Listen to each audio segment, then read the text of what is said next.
Ak sa vám už zima zunovala, príjmite pozvanie do slnečnej Ugandy, kde žije Abel, ktorý vie, aké je to byť hladným dieťaťom. Keď mu zomrel otec, zachránil ho miestny biskup. Dnes je to on, kto poskytuje strechu nad hlavou 72 sirotám. No keď mu došli sily a peniaze, musel zariskovať.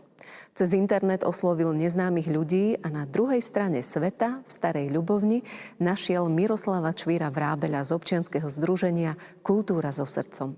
A tak sa v priebehu 2 rokov vytvorilo puto, ktoré zachraňuje životy.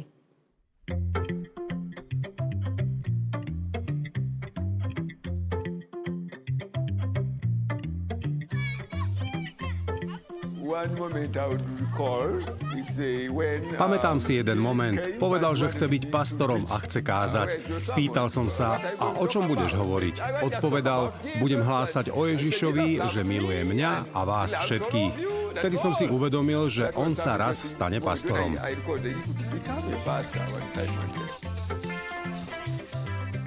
Myslím, že som zasial semienko do úrodnej pôdy a teraz uvidím to ovocie.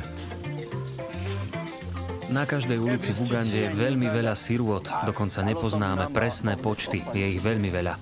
Nemali sme žiadnu nádej, že získame pre náš sirotinec nejaké financie, ale verili sme v Boha. Verili sme, že Boh sa postará o každého, kto verí, a tak sme k nám priviedli deti. Začali sme s asi 10 sirotami a pustili sme sa do starostlivosti o ne. Dnes sa staráme o 72 detí.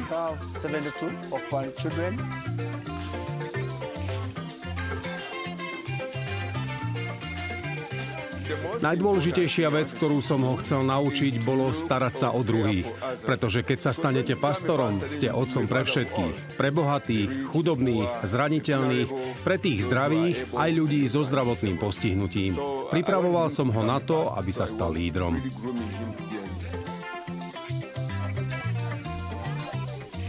Pred 2,5 roky asi Abel ma oslovil ako cudzí človek. Vysvetlil, že potrebujú peniaze, deti nemajú čo jesť, že sú hladné. Poslali sme mu okolo 400 eur a čakal som, že čo bude. Večer som sa dočkal takého videa, že až všetky deti mali nakúpené jedlo a kričali ahoj Čvíro, ahoj Čvíro. Ja verím, že Boh ma v tom vedie, že to má byť. Aby prežili, toto je dôležité, aby žili.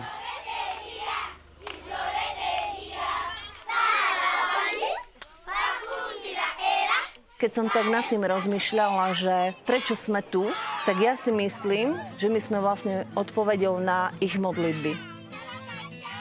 Tu sociálny systém, nič, školstvo, nič, že vlastne oni na podporu toho sirotinca nedostávajú od štátu vlastne nič. Čvíro je pre mňa otcom, pretože všetko, čo tu vidíte, vďaka čomu sú deti šťastné, je to vďaka nášmu priateľstvu s Čvírom. Pravou rukou Abela je Ronald, ktorý sa v sirotinci stará o financie. Vysvetľuje nám, aká je pre Uganďanov viera neoddeliteľnou súčasťou života. Všetko, čo robíme, je o Bohu a bez Neho, bez Božej milosti nemôžete urobiť nič. A práve preto viem, že Boh je pre nás veľmi dôležitý.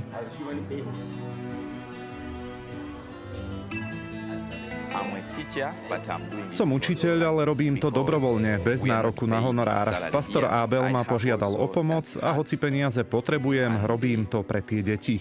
Vedie ma k tomu moja viera.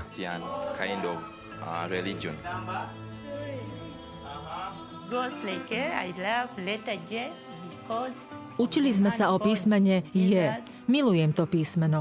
Kvôli mužovi menom Ježiš, ktorý sa narodil Jozefovi, pokrstený bol mužom menom Ján v rieke Jordán v krajine Jeruzalem. Snažíme sa učiť deti takouto hravou formou. Milujem Boha, pretože sa o mňa dokáže postarať. Stará sa o nás, o tieto deti. Sme pod jeho ochranou.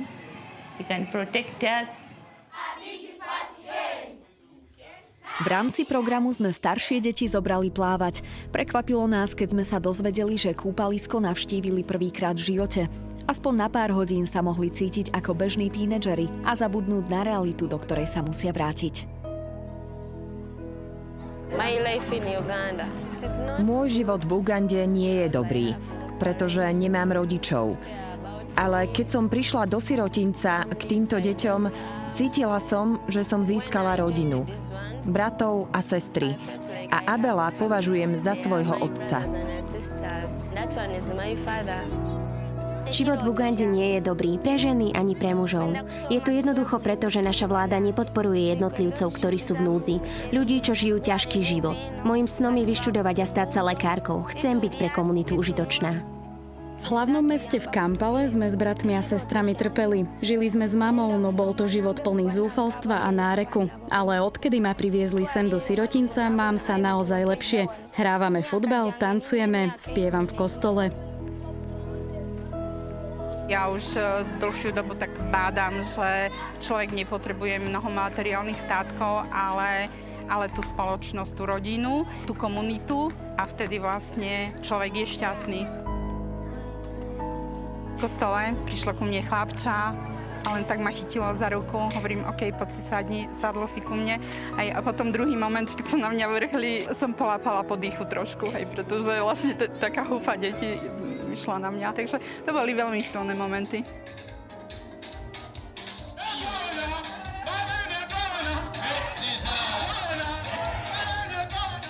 Bolo to úžasné. Bolo to niečo ako u nás. Slovo bolo identické, chvály boli identické, len bolo to ešte viac prežívané.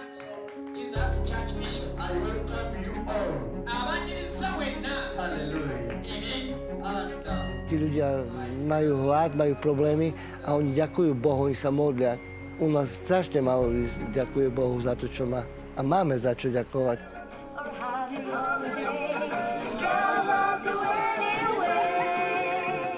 To, čo ma prvé napadlo, je, že ich naučím pieseň. Je to pieseň o tom, že Boh miluje všetkých ľudí, či je veľký, malý, tučný, chudý. Na tej piesni sa podielali 3 ľudia. Ivonka Štrbáková ju preložila zo slovenčiny do angličtiny. Monika Karasová ju naspievala, je to učiteľka spevu. A jej manžel má vlastné štúdio. Dal tam vlastne tie africké rytmy. A myslím, že sa im to páčilo.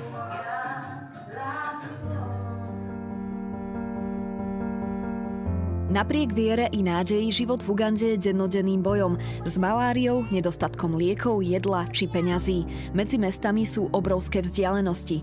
Abel si zaspomínal na chlapca, ktorého nezabila choroba, ale chudoba.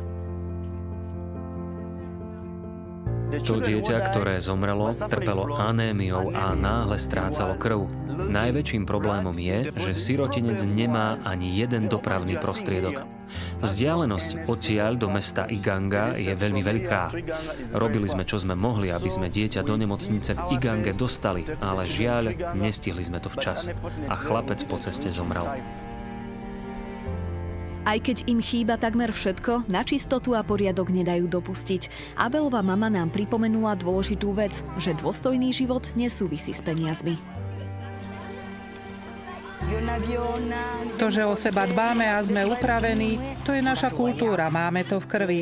A vštepujeme to aj deťom, aby si osvojili základné návyky ako umývanie rúk pred jedlom, pranie vecí, upratovanie.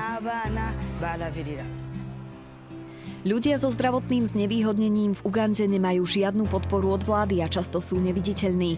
Tam, kde zlyháva štát, dokáže zázraky obyčajná ľudskosť. Objavili sme jedinú kaviareň a dielňu svojho druhu, kde nepočujúci nie sú ťarchou, ale srdcom podniku. A hoci sa tu modlia inak, motivácia zostáva rovnaká.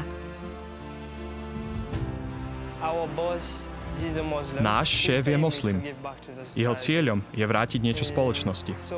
Je veľmi zbožný a cíti to tak, že toto je jeho spôsob charity.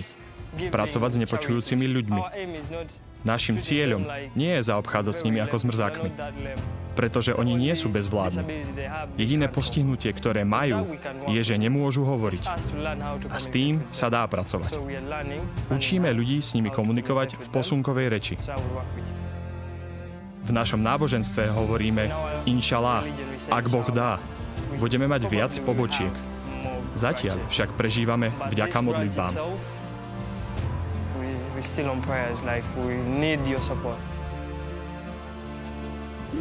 Sami vidíte, v akých podmienkach žijeme. Prežívame len zázrakom, len s Božou pomocou.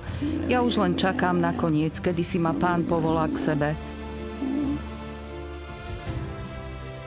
Viera a nádej sú často jediné, čo týmto ľuďom ostáva, no vďaka sociálnym sieťam a ochote Slovákov dostali slová aj reálnu podobu. Abel ako dieťa dostal šancu na lepší život. Dnes poskytuje domov 72 sirotám. A to je dôkaz, že i záchrana jedného života môže zmeniť stovky ďalších. The scripture says that it is more blessed to give. Ako sa píše v Svetom písme, je lepšie dávať ako dostávať. Ďakujeme za pomoc, ktorú posielate. Vidíme skutočné výsledky. Dáva to silu ľuďom na okraji spoločnosti, ktorí by bez vás neprežili. Nech Boh žehná vašu krajinu.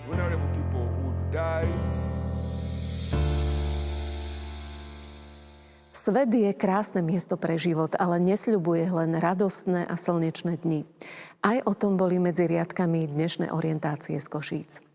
Veríme, že vás príbehy, ktoré sme vám predstavili, zaujali a že aj o mesiac môžeme rátať s vašou priazňou. Prajeme vám peknú nedeľu a dovidenia v marci.